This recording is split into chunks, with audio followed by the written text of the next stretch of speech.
Hello kids, welcome to Khalsa little flower school. So kids, आज हम शुरू करने वाले हैं। पोइम है आपका झूला। ठीक है, पोइम नंबर 7 नंबर का है झूला, जो आपकी टेक्स्ट बुक में मैंने एक्सप्लेनेशन वीडियो सेंड कर दिया था। आई होप कि आप लोगों ने इसे रीड किया होगा और वीडियो के थ्रू आपने इसको समझा होगा, राइट। अब हम वर्क बुक में स्टार्ट करने वाले हैं। So take out your work book and start writing with me. तो स्टार्ट करने से पहले मैं आपको इसके बारे में बता दूंगी कि झूला क्या है। एक बच्चे की स्टोरी है जो झूले पर बैठ करके बहुत कुछ इमेजिन कर रहा है कि मैं आसमान छूना चाहता हूँ, मैं दिल्ली और कलकत्ता जाना चाहता हूँ। मतलब बहुत जो जो उसकी ख्वाहिश है वो उस झूले पर बैठ करके उसे वो महसूस करने लगता है। ठीक है, तो इस तरह से वो कविता में आपको स्टोरी पता चली। अब यहाँ पर जो वर्क बुक में हम स्टार्ट करने वाले हैं उसमें देखो, ये कविता का जो वर्क बुक टेक्सचुअल वर्क है, एक्सरसाइज है, वो शुरू करेंगे। इसके राइटर है राम सिंहासन सहाय मधुर। ठीक है, तो आपको राइटर का नाम जरूर याद रखना है और किसके बारे में है, क्या कहने वाले हैं, क्या होने वाला है, स्टोरी का कैरेक्टर क्या है, किस तरह की स्टोरी बताई गई है, किस चीज से रिलेटेड है, ये सारी चीजें आपको स्टोरी के थ्रू पता चलेगा। ओके, तो स्टोरी तो आपको समझ में आ ही गई है। अब हम वर्क बुक में स्टार्ट करने वाले हैं। वर्क बुक का क्वेश्चन नंबर 1 क्या है, इसका हेडिंग को आपको 2 से 3 बार खुद से पढ़ना है, तभी आपको समझ में आएगा कि मुझे उसमें क्या करना है। ठीक है, कोष्टक से उचित शब्द चुनकर खाली जगह में लिखिए। तो एक तरह का ये फिलअप से खाली जगह भरना है। अब यहाँ पर कोष्टक में वर्ड्स दिए हुए हैं। ओके, क्या क्या वर्ड है चलिए एक बार चेक करते हैं। डाली, झूला, आसमान, रिमझिम, दिल्ली और कोलकाता। ठीक है, कोलकाता। तो इस तरह से इतने सारे वर्ड्स दिए हुए हैं। अब इसमें से जो राइट वर्ड है उसे हमें यहाँ फिलअप्स में लिखना है। ओके, तो 1 नंबर, लड़का डैश झूल रहा है। तो यहाँ पर झूला ऑप्शन में दिया हुआ है, तो हम यहाँ पर क्या लिखेंगे, झूला। ओके, लड़का क्या झूल रहा है, झूला। 2 नंबर, लड़का झूले पर चढ़कर डैश को छूना चाहता है। तो किसको छूना चाहता है बच्चों, आसमान को। ओके, आसमान। ठीक है, फिर 3 नंबर, आसमान को छूना चाहता है। ओके, फिर क्वेश्चन नंबर 3, लड़के के साथ डैश भी झूल रही है। तो क्या झूल रहा है, डाली। यहां पर आएगा डाली। ओके, फिर लड़का झूले पर चढ़कर डैश की सैर करना चाहता है। किसकी सैर करना चाहता है, दिल्ली और कोलकाता की। दिल्ली और कोलकाता। ओके, इन चीजों की सैर लड़का करना चाहता है। बारिश डैश बरसती है। तो बारिश कैसे बरसती है बच्चों, रिमझिम। रिमझिम। ठीक है, रिमझिम बरसती है। ओके, फिर 2, पढ़िए, बोलिए और लिखिए। अब क्या करना है, पढ़ना है, फिर बोलना है और लिखना है, मतलब समझ करके लिखना है। तो ये है आपको होमवर्क में, ये कॉपी राइटिंग है। जैसे यहाँ पर लिखा है, अम्मा, झूला, मजा, बड़ा, दिल्ली, धरती, चढ़कर, बढ़कर, उड़कर, रिमझिम, कोलकाता, पत्ता। तो ये आपको कॉपी राइटिंग है, जो जैसा ऊपर लिखा हुआ है ऐसा ही देख करके आपको नीचे अच्छी राइटिंग में लिखना है।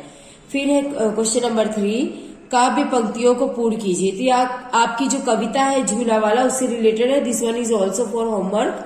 तो अम्मा आज फिर डैश इस झूले पर डैश, फिर डैश चढ़कर, ऊपर, बढ़कर। तो कविता को देख करके आपको ये फिल करना है। Okay, clear. तो 2 होमवर्क हो गए यहाँ पर। फिर क्वेश्चन नंबर 4, कोष्टक से उचित शब्द चुनकर खाली जगह में लिखिए। अब यहाँ पर कोष्टक दिया हुआ है और ये फिलअप से, अब हमें इसमें प्रॉपर आंसर फिल करना है।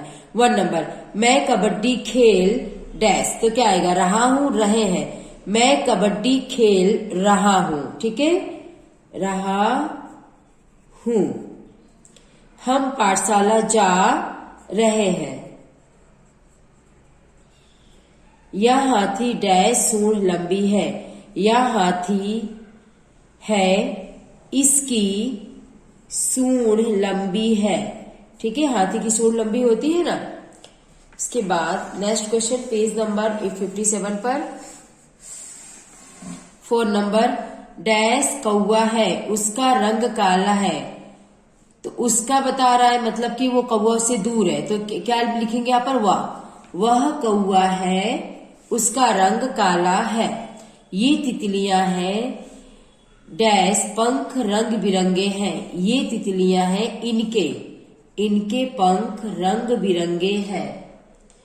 ओके, फिर वे लड़के हैं डैश बस्ते लाल रंग के हैं। तो क्या आएगा इधर, उनके। वे लड़के हैं उनके बस्ते मीन्स बैग, उनके बैग का कलर कैसा है, रेड, लाल रंग के हैं। फिर क्वेश्चन आंसर में आपको बहुत ध्यान से छोटी छोटी राइटिंग में आंसर को फिल करना है। ठीक है, क्वेश्चन नंबर 1, लड़का अम्मा से क्या लगाने के लिए कहता है। क्या है आपका क्वेश्चन, लड़का अम्मा से क्या लगाने के लिए कहता है। तो 1 वर्ड का ही आंसर है, लिखेंगे लड़का अम्मा से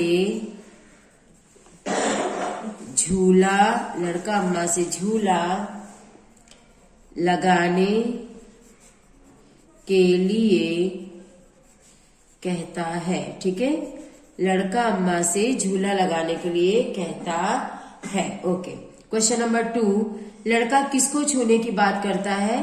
तो यहां पर आएगा लड़का आसमान को छूने की बात करता है। ओके, झूला कौन कौन झूल रहे हैं। तो झूला, अब इसमें हमें मेंशन करना है कौन कौन सी चीजें झूल रही है। झूला डाली झूल रही है, पत्ते और धरती झूल रहे हैं। ठीक है, झूल रहे हैं। ओके, क्वेश्चन नंबर 4, कविता से झ वाले शब्द ढूंढ कर लिखिए। कौन से शब्द ढूंढने हैं, झ। ठीक है, तो चलिए इस्तेमाल करते हैं। सबसे पहले झूल, फिर झूलूंगा, उसके बाद झूला, रिमझिम, फिर आदि शब्द, रिमझिम आदि शब्द है। ओके, फिर क्वेश्चन नंबर 5, आपने कहाँ कहाँ झूले देखे हैं। तो यहां पर आएगा हमने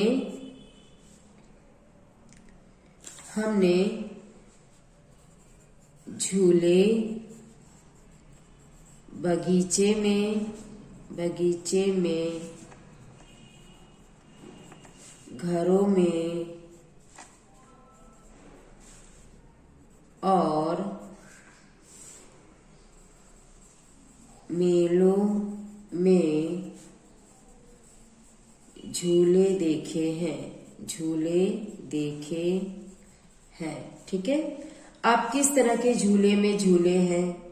इसका आंसर आएगा मैं रस्सी के टायर के और डाली के, रस्सी के, टायर के और डाली के झूले में झूला हूं। इसके अलावा अगर आप और किसी चीज में झूल चुके हैं तो आप अपना एक्सपीरियंस इसमें लिख सकते हैं। ठीक है, उसके बाद नेक्स्ट क्वेश्चन है नंबर 7 है, पहली बार झूला झूलने का अनुभव बताइए। इट मीन्स कि जब आप फर्स्ट टाइम झूले पर बैठे थे तो आपको कैसा फील हुआ, क्या आपका एक्सपीरियंस था, आप किस तरह से इमेजिन कर रहे थे, वो चीजें आपको यहाँ पर लिखनी है। तो मैं यहाँ पर जो लिख रही हूँ, अगर आपको इसके अलावा आपका आंसर दूसरा कुछ है तो आप उसे लिख सकते हैं। ठीक है, उस दिन मतलब जिस दिन हम झूले पर बैठे फर्स्ट टाइम, उस दिन मैं खेत में गया था, हमारे खेत के पास एक नीम का पेड़ था, एक नीम का पेड़ था। माँ ने नीम की डाली पर रस्सी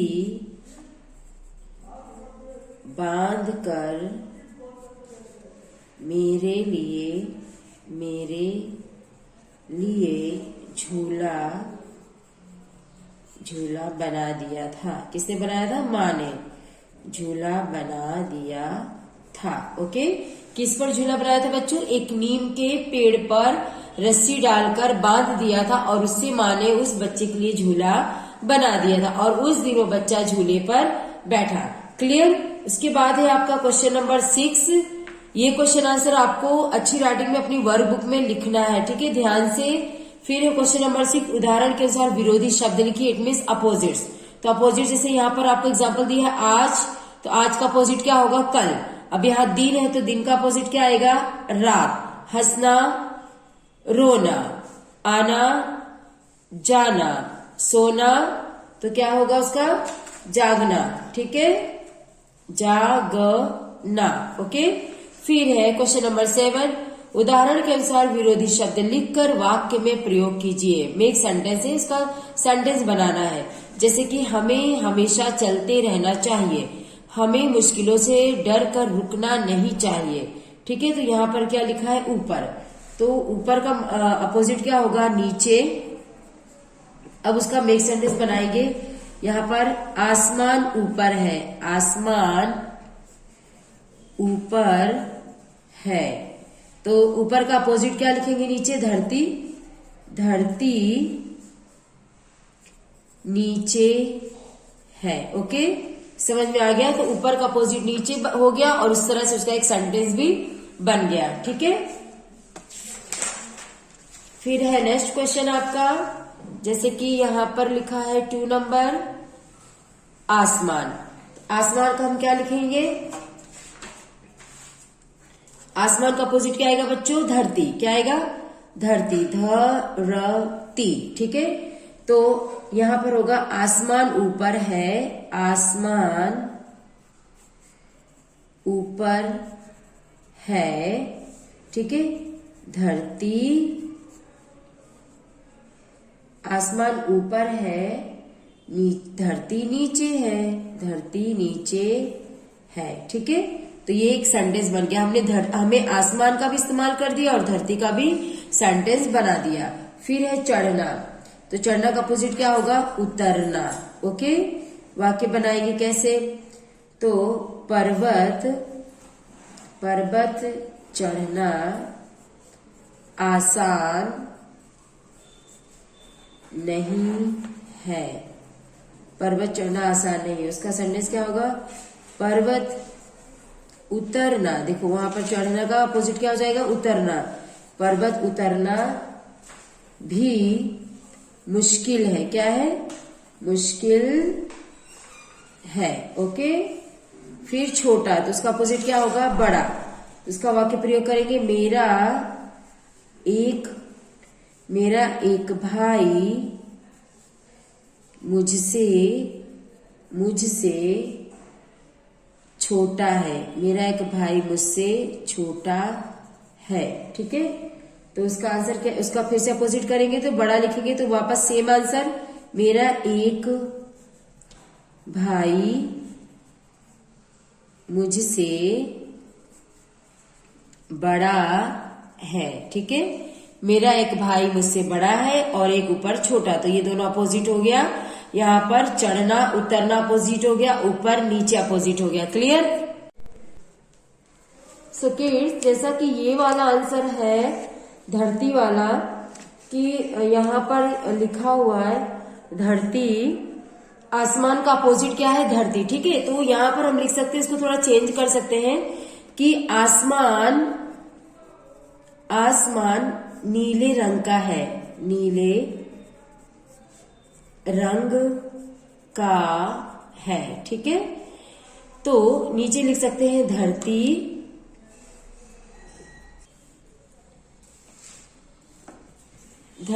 हरे रंग की है, धरती हरे रंग की है। हरे रंग की क्यों? क्योंकि धरती हमारी कैसी है? हरी भरी, जहां पर बहुत सारे बड़े बड़े घने जंगल, नदी, तालाब और समुंदर, तो ये सारी चीजें हमारी धरती पर है। तो हम उसे कह सकते हैं कि हमारी धरती कैसी है? हरी भरी है। ठीक है, तो आसमान नीले रंग का है, धरती हरे रंग की है। तो ये आसमान का अपोजिट धरती, आसमान का सेंटेंस हो गया और ये धरती का सेंटेंस हो गया। क्लियर? उसके बाद नेक्स्ट क्वेश्चन जो यहाँ पर दिखाया जा रहा है आपको, क्वेश्चन नंबर 8, पता कीजिए और लिखिए लोग झूला कब और किस मौसम में झूलते हैं। तो ये मैंने आपको एक्सप्लेन किया हुआ है, तो आपको ये होमवर्क में दे रही हूँ, आपको खुद से करना है। फिर आपने देखे हुए झूले का चित्र बनाकर उसमें रंग भरिए। तो आपको यहाँ पर जो भी आपने झूला इमेजिन किया है, जिस तरह का झूला आपने देखा है, वहां पर इसका एक चित्र बनाइए और कलर उसमें फिल करिए अपनी मनपसंद। तो this one is also for the homework. Clear students? तो यहां तक आपको मैंने होमवर्क में दे दिया है। उसके बाद लास्ट क्वेश्चन जो आपका आ रहा है इस पेज पर, पेज नंबर 59 पे देखिए यहाँ पर क्या लिखा हुआ है। प के सामने दिए गए शब्दकांश को प के साथ जोड़कर शब्द बनाइए और नीचे शब्द लिखिए। तो प से मैं कौन सा जैसे ऐड करूंगी यहाँ पर? पतंग, पतंग। फिर प से पकड़, पक्षी, पगड़ी। ठीक है, फिर पटरी, उसके बाद है पढ़ना, पतला, पवन, पत्थर, परीक्षा। तो कितने सारे वर्ड हो गए प से। प के साथ जोड़कर शब्द बनाइए और नीचे शब्द लिखिए। और कितने वर्ड हुए देखो, 1 2 3 4 5 6 7 8 9 10। ठीक है, यहाँ पर 10 दिए हुए हैं, 1 to 10 यहाँ पर दिया हुआ है। तो आपको यहाँ पर ये लिखना है। कौन से वर्ड्स लिखने हैं? ये जो हमने प से बनाए हैं। क्या बनाया? पतंग, पकड़, पक्षी, पगड़, पटरी, पढ़ना, पतला, पवन, पत्थर, परीक्षा। तो ये आपको 1 to 10 यहाँ पर लिखना है। तो ये आपको होमवर्क में है। ओके, उसके बाद नेक्स्ट है क के सामने दिए गए शब्दकांश को क के साथ जोड़कर शब्द बनाइए, नीचे लिखिए। सेम बिल्कुल इसी तरह है, ये भी आपको होमवर्क में है। जैसे कलम, कमल, कलम, करम, कमर, कनेर, कच्चा, कच्छा, कदम, कछुआ, कढ़ाई, कथनी, करनी। तो ये भी आपको होमवर्क में है। और 1 to यहाँ पे 12 है, तो 1 to 12 के क्वेश्चन आपको लिखने हैं। क्लियर? यहाँ तक मैंने आपको होमवर्क में दे दिया है। आपको ये अपनी वर्क बुक में अच्छी राइटिंग में कंप्लीट करना है। Okay kids, so I hope you understood these all questions are very well. So till then bye bye and take care.